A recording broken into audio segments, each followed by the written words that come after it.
You ever have trouble with forecasting? Knowing how much to buy so you know how much you can sell, so you know how much you can make and how much you can pay your people and what your profit lines might be and if your business can even operate. Like it's a real problem. And we're going to talk about it next. Tyler Roberts of AGAS, next on Purpose Under Pressure.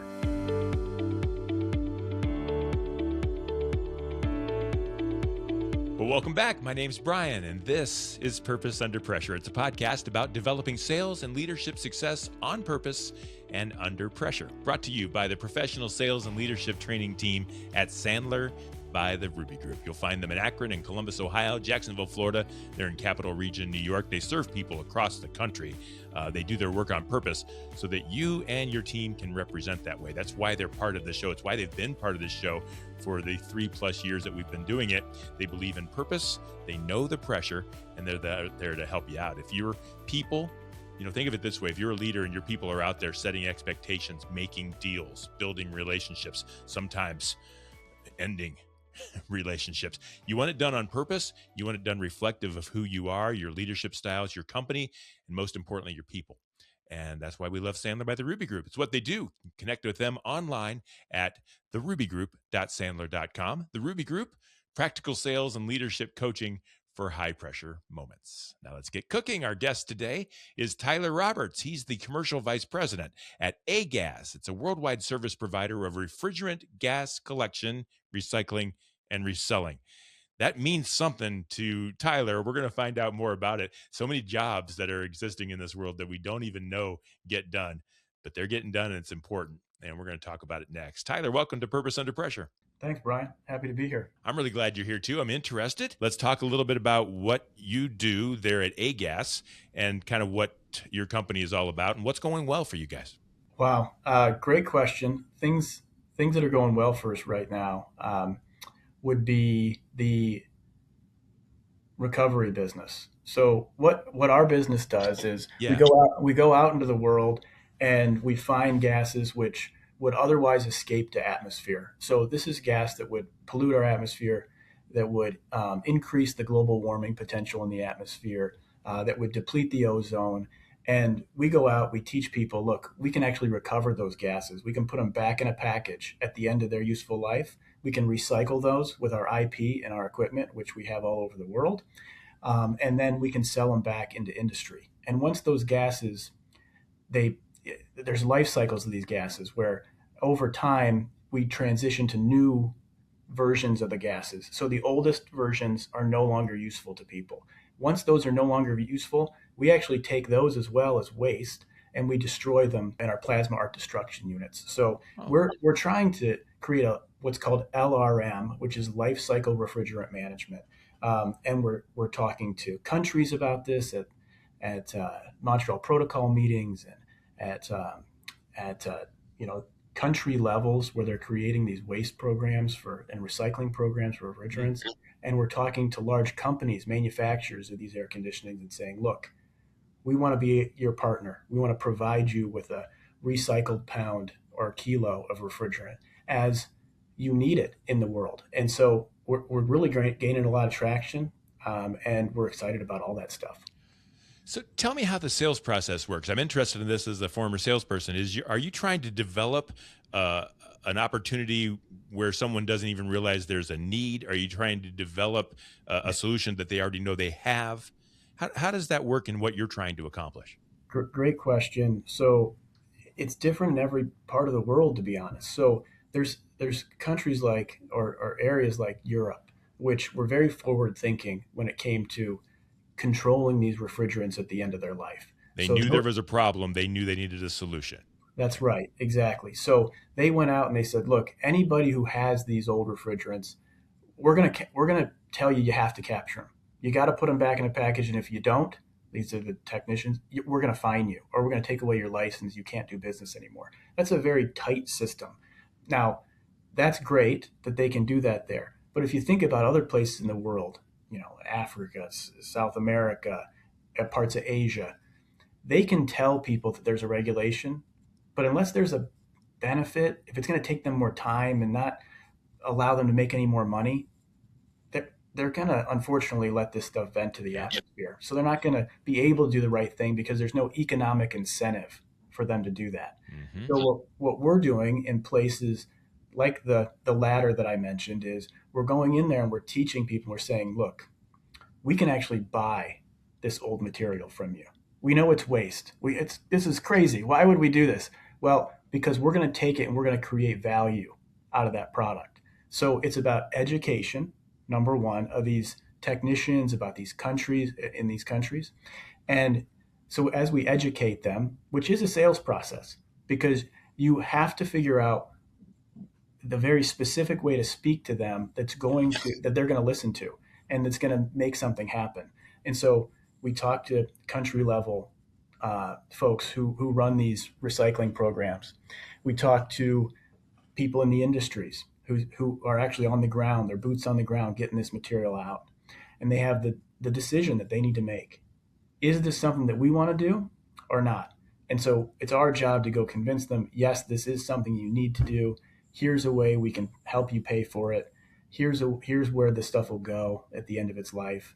And then on the back side of that, we recycle that material, and then we sell that material to OEMs, original air conditioning manufacturers. We sell that to countries who still need it, who know where they may need to disperse it. We sell that to people on the backside who need to service those systems long term. So they need to continue to use that gas into the future where they can't get virgin gases. They need the recycled gas. So sorry, it's a long answer, but there's a soup to nuts here. You got to go convince people to capture this stuff. And then you got to convince people that this product that we're creating is just as good as virgin product, and it's actually required as you move into the future.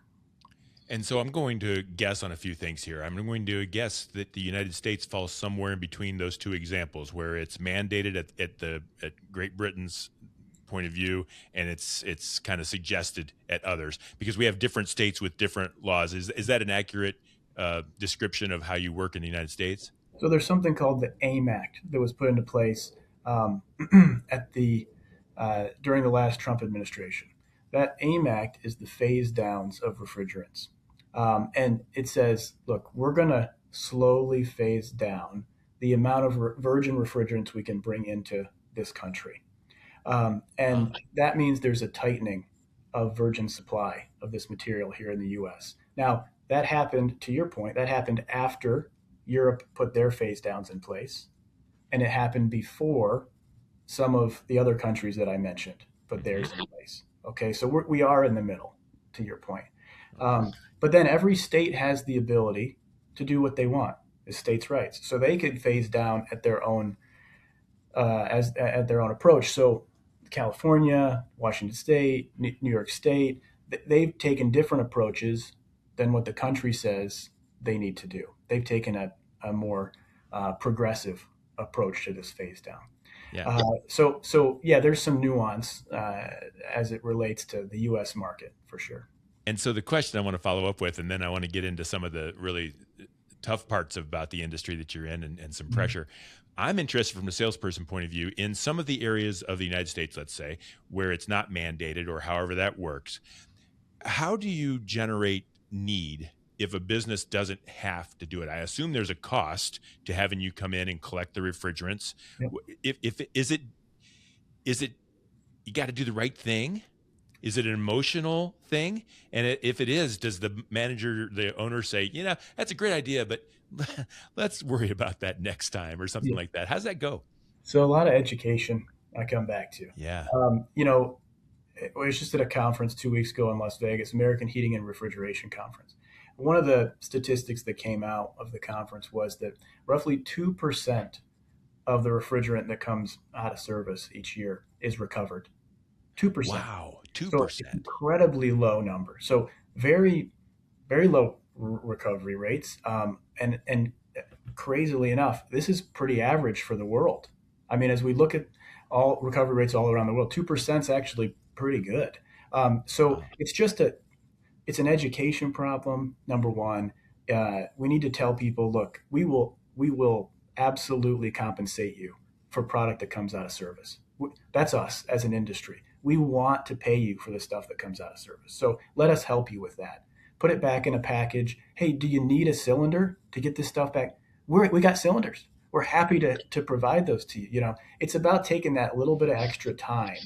And man, everybody's short on time. That's a problem in every industry you talk to. You probably talk to people all the time who have no time. I mean, that's just what I'm a it is. marketer, so I take their time. That's the way they look at me. I'm a time taker. It's exactly right. And so they go, hey, I don't have any time. Okay, let us help you solve that problem. Let's sit down together. Tell us how many machines you're recovering product from. Tell us what your network looks like. Do you need cylinders? Do you need valves? Do you need fittings? What do you need? Do you need people? What do you need? And we can create a solution for you so that we can make sure the gas comes back, is taken out of service, and it's taken out in an economically friendly way for your business. So that is a really tough conversation. It's one we have every single day. We have 450 plus employees in the U.S. 300 of those are focused on getting the gas, and a smaller percentage are focused on selling it, because to some degree we're in a commoditized market for refrigerants, and so you know where the price is for the demand to some degree. There's unique situations we deal with whereby we can go maybe create a little more value for customers because of the situation we're in, where we reclaim the gas and resell it. If you're just producing virgin refrigerants, I told you about the phase downs. That industry is slowly going away, and so we have longevity in our business where we can come in and say, look, you need virgin, you need reclaim. We can actually provide you both, but we can provide you reclaim into the future, whereby the virgin refrigerant won't be here any longer. So that's our unique value proposition that we have for customers. And as we go out and sit down with them, people really enjoy that. But I think what we're challenged with every day is the industry just bought virgin gas for 40 years, and so this reclaim thing is a bit still new. We're the new kid on the block, even though we've been around for 30 years. And so getting in the room with the right people, making sure we understand their needs, their concerns, we can create a program which makes value for both of us. Yeah. So you're set up for the future, and the future is going to be kind to you because we're going to go more and more towards saving this planet, whether we agree with it or we don't agree with it politically, whatever it is. We know we need to take care of our dirt and our air. Yeah. And we know we need to do the right thing. And I think that crosses the gambit no matter what. So you're set up for good. How do you feel about, do you run across politically when you're talking to a salesperson or a manager or owner, people that just, that's a bunch of crap and that kind of stuff? You hear different things. How do you deal with different people? That's part of what Sandler teaches us, right? Is different personalities and different ways to talk to others. How do you do that? People ask me this question all the time, actually, because it is, when you start to talk about climate and what we're doing for a reason, it's polarizing to some degree. It is. Now, I didn't get into this because I was like trying to save the planet. Honestly, from day one, I came to this by way of, I was an industrial gas guy, and I didn't want to be selling something that every other Joe Schmo could sell. This is a bit of a niche gas market, and I understood the value proposition associated with it. And so I take it kind of back to that. And when I go all around the world, a lot of people in these places don't have the same perspective on climate, and it's not as maybe polarizing because people don't really talk about it as much in those places. Mm-hmm. The reason I can go to those places and have these conversations, they don't care as much about the purpose. They care more about the economic incentive I'm providing. And so I take it back to, is this a good value proposition for you and your business? Let's put the climate conversation to the side. Are you going to make more money, some money, a value tomorrow by me being involved? Is the EPA telling you have to show records of reclaiming or recovering this gas? And is that just going to save you in liability long term? As a business owner, you're always worried about that liability. So can I come in, give you a report that shows here's all the stuff from your company that you recovered last year, and that A-Gas took ownership. I'm taking that liability off your plate. That's all mine now. And oh, by the way, I'll give you a couple bucks for every pound you give me. That, now, did I also do good in that by taking that away and making sure it doesn't go to the atmosphere? Did I, by convincing that guy? 100%. We did that too, but he didn't care about that, and that's okay. What you got to have two things. The reason A-Gas is valuable as a company is because we have those two things. We're doing something good for the climate, whether you believe it or not, and we're creating economic value. End of story. And so when good and great cross, which I think is creating value and doing something good for the climate, man, the value is just immense. Yeah, that's just win-win. That helps you sleep well at night, helps you do good for other people, and like you say, you're selling it to others who are trying to do good as well, and finding the next stage in the life cycle. So I love to do in this show. I like to talk about pressure too. We've talked about the good things, and I'm interested. We've learned a lot about an industry that most people aren't aware of. Tell me a little bit about when things go poorly, when things are hard, some hurdles you've overcome in the time that you've been there.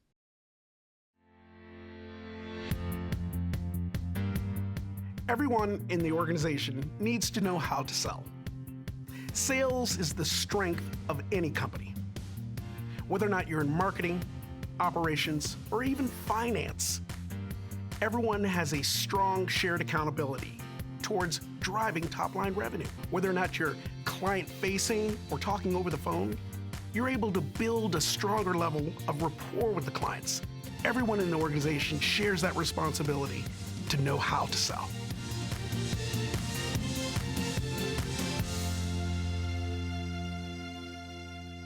Tell me a little bit about when things go poorly, when things are hard, some hurdles you've overcome in the time that you've been there.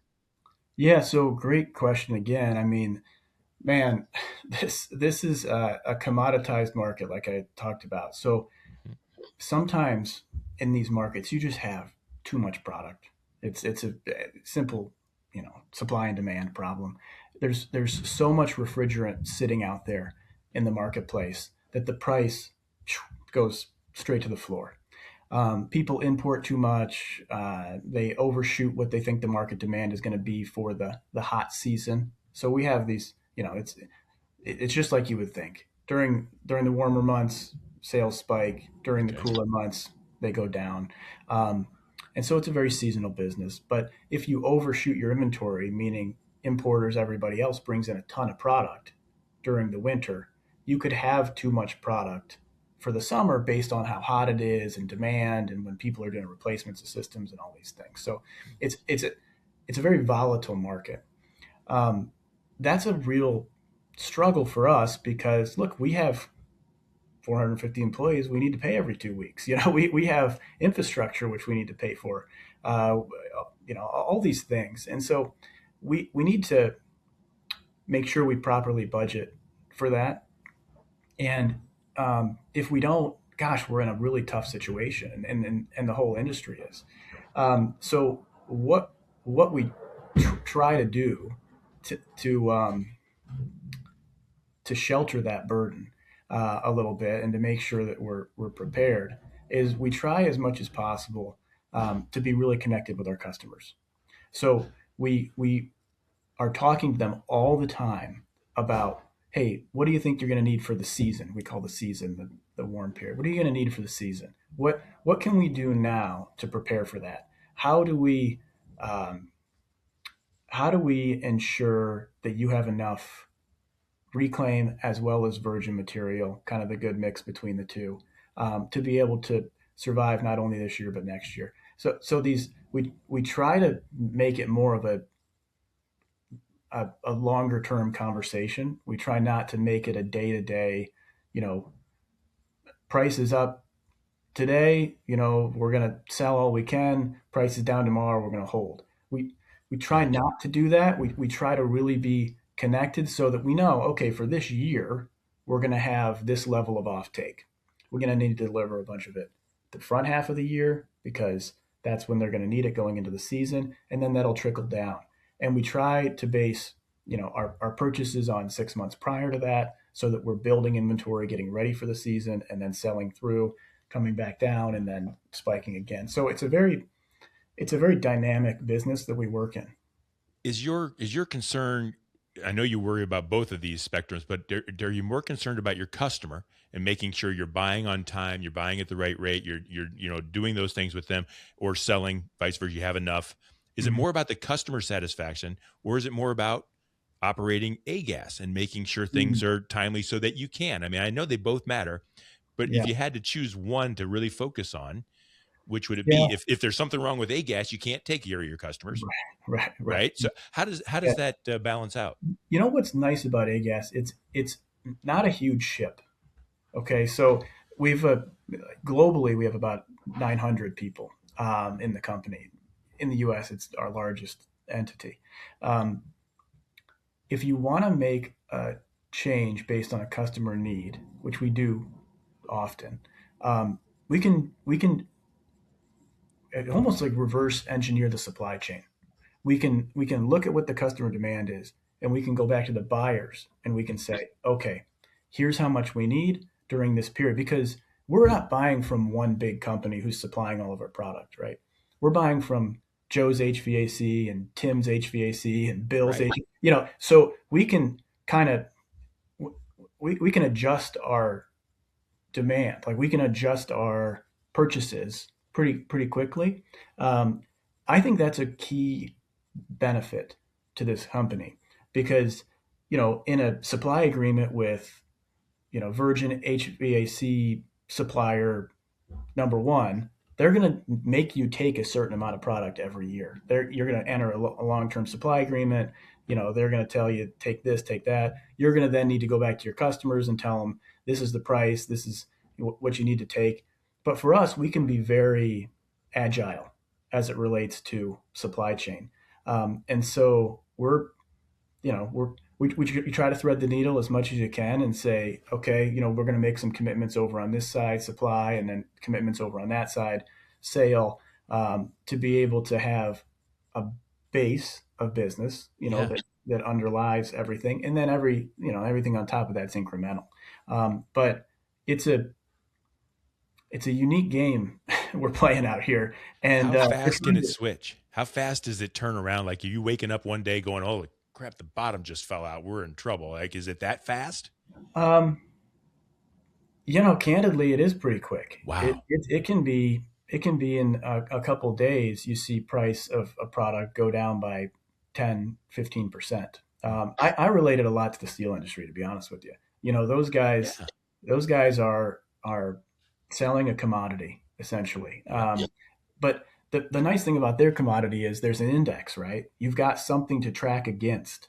There's no index in the refrigerant market. We're just out here word of mouth trying to make things happen. And so it's a very tight-knit industry. There's not a ton of players out here. And we're trying to just make the best decisions for all our companies every day. One thing I like to ask in this show, and this show is sponsored by Sandler by the Ruby Group. It's not a commercial for them, but a lot of people I talk to are familiar with Sandler by the Ruby Group, and I know you have used them in the past. And I'm interested from the commodity point of view. You sell commodities, many other businesses do. There's only so much you can do. The price is what the price is. How have you been able to use some of the Sandler by the Ruby Group teachings or foundational instruction to help you as a commodity set yourself apart from a competitor, or set the expectation in a proper way? Yeah, again, thanks for the question. I mean, we are in a commoditized market, and if you let yourself, you'll just sell on price. That's it. I mean, because it's a race to the bottom, right? No one wins that one. Yep. Exactly. For us, we have to go back to what I was saying earlier about creating economic value on both sides. We have to talk to a customer about, okay, there's going to be these phase downs that happen for virgin refrigerants. That's going to put a constraint on the supply. In 2029, there'll be another 30% phase down of these refrigerants, meaning there was a baseline taken, and based on that baseline, they're phasing down from the baseline the amount of refrigerants that can be brought in each year. And this is the US EPA is doing this. And so you have now in 2029 another 30%. There's also states that are saying, hey, by a certain date in, let's say, 2030, you have to go to 100% reclaimed refrigerant in that time. Meaning anything that's service gas or new gas going into service has to be reclaimed. This is a strategic benefit to A-gas. And so what we need to do in our conversations when we talk about these long-term customers, strategic customers, is we need to say, look, you can use virgin today and you can commoditize us on virgin. We understand that because there's a ton of it out there still. Mm-hmm. But as you look into the future, you're going to need a partner that is able to recover gases from your large network of installed systems, or recover gases from systems which have the same gas which you're using, so the same brand, same kind of gas, and then bank it for you, then hold it for you, and then sell it back to you as these phase downs are hurting your supply chain and they're reducing the amount you can buy in the market. We know the price will go up on virgin. That's just going to happen. It's going to be simple supply and demand. But the problem is going to be these reclaimed and recovered refrigerants. There's not going to be enough supply. I already said earlier, there's only 2% of the supply which is recovered. 2% is not going to be enough for everybody. Right. And so there's going to be this strong price, this much escalated price on recovered refrigerants as you go towards the end of the decade and into the next. We need to use that today as a reclaimer, as someone who's going out and spending the extra money, doing the extra work to create this product, and tie it with our virgin gases, and then make those strategic relationships and say, look, we're happy to be your supplier in 2030, and we're all going to still be here. By the way, we're all going to still want to be able to sell product and buy product. Yeah. And we'll commit. We'll get you a certain amount. What's your number? How much do you need per year? We'll do that. But what that's going to do is you're going to reserve some of our supply with that commitment. And that's going to come at a price. And it's going to be a premium to the market today. That's okay. It's just what it is. But what it will do is it will ensure you can continue to build the products you're building with the gases that we have. If you don't have a strategic partner and at 2030, you're not going to have enough gas to go around. There's not going to be gas out there. And so let us help you. Let us help you get there together. And so, look, everybody's always going to at least talk about price. It's not going to make the conversation go away. Of course. But it is a reasonable value proposition, which buyers are getting their heads around and saying, you know what, it's only 4 years away now. We got to figure out how this is going to work. Yeah. See, I love this about sales. A lot of people, when I've said this before, when people say, what do you do for a living? I'm a salesman. They go, geez, you're kicking tires and wearing plaid jackets and talking people into things. Right. It's not the case. We're solving problems for people. If we're doing it right, we're finding out what they need, how we can help, and let's make a deal together to help each other grow. And if we're doing it wrong, then we're pushing and selling price and things of that sort. And I think, one of the things I've learned from Sandler by the Ruby Group is, I've learned how to sell, but I've also learned who it really makes a difference that I'm selling well for. It's not about me.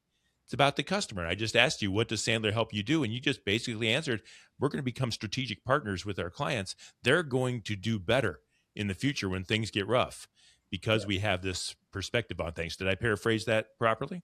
Absolutely. Yeah, spot on. Yeah. So as you move forward and as we kind of wrap this up, I'm interested, all salespeople need lead generation, prospects, and things of that sort. Who talks to you? Who do you want to talk to? If someone's listening to this podcast, is anybody that's listening to this podcast perhaps like the guy that owns the local HVAC company? Do you talk that low, or are you talking to bigger organizations? Oh yeah, we're at the ground level. I mean, really? we have a business called Rapid Recovery. It's a company we acquired several years back.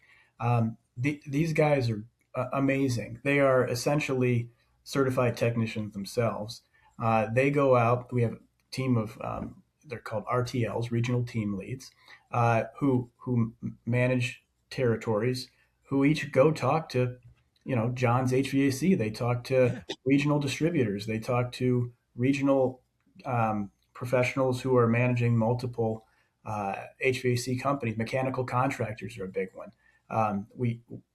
So that's on the recovery side of our business where we get our product. We on the reclaim side, we can't sell a pound of gas we don't recover.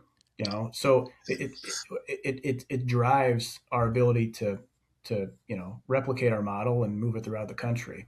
So that's the group of folks that we'd love to hear from, and that we're talking to on a regular basis. And then on the sell gas side, as we call it, we talk to everybody from your largest superstores that are all over the country that end in Mart, all the way to the home goods companies and just think about anybody who has a big retail space. Yeah. A lot of these cold chain companies, those are the types of companies which need a ton of refrigeration services. They typically have their own teams, or they have a strategic partnership with a large mechanical contractor. We love to talk to them because what we can do is, again, we can create a strategic plan as they're moving from one gas to another, changing out systems, servicing it. We can take the old stuff, we can provide them the new stuff. So again, trying to figure out a total solution for them, or anything in between. If it's just one part of that, we're happy to be a part of it. So yeah, there's a ton of folks out there that give you a couple examples of that we like to talk to. And how would they find you? How would they reach out to you, Tyler?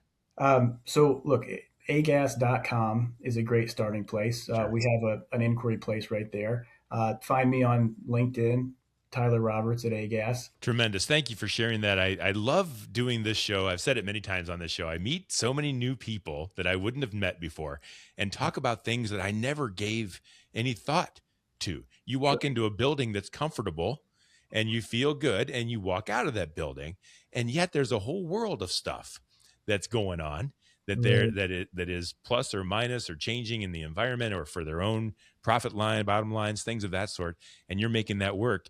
And I just love the fact that you're out there doing it on purpose and trying to do the best thing for the company and for your company as well. So thank you very much for all you're doing. And thank you for being our guest on the show. Well, Bryan, I really appreciate the time. I mean, it's been a pleasure. And, if anybody out there is listening to this at this point, look, check out Bryan's other interviews he's done. He's got a ton of them on there, wide ranging subjects. So, just really appreciate you doing the work. Thank you very much. I don't always get a plug. That feels my back feels good. Thanks for the pat. Good. Absolutely. Anytime. I appreciate that. That is Tyler Roberts. He's the commercial vice president with Agas. Thank you for joining us, Tyler, on Purpose Under Pressure. Folks, thank you for being here. Thank you for listening. Thank you for watching. We do this every week. Like Tyler said, we've got a lot of episodes in the can. And if you like this show, you like other shows, you want to come back for another, go ahead and subscribe. That way you won't miss one. Tell a friend too, so they can be on purpose as well. You'll find all past episodes of Purpose Under Pressure at bryanmediastrategies.com/podcast and wherever you stream your favorite shows. It's brought to you by the Ruby Group, practical sales and leadership coaching for high pressure moments. Until next time, no matter how high the pressure, stay on purpose.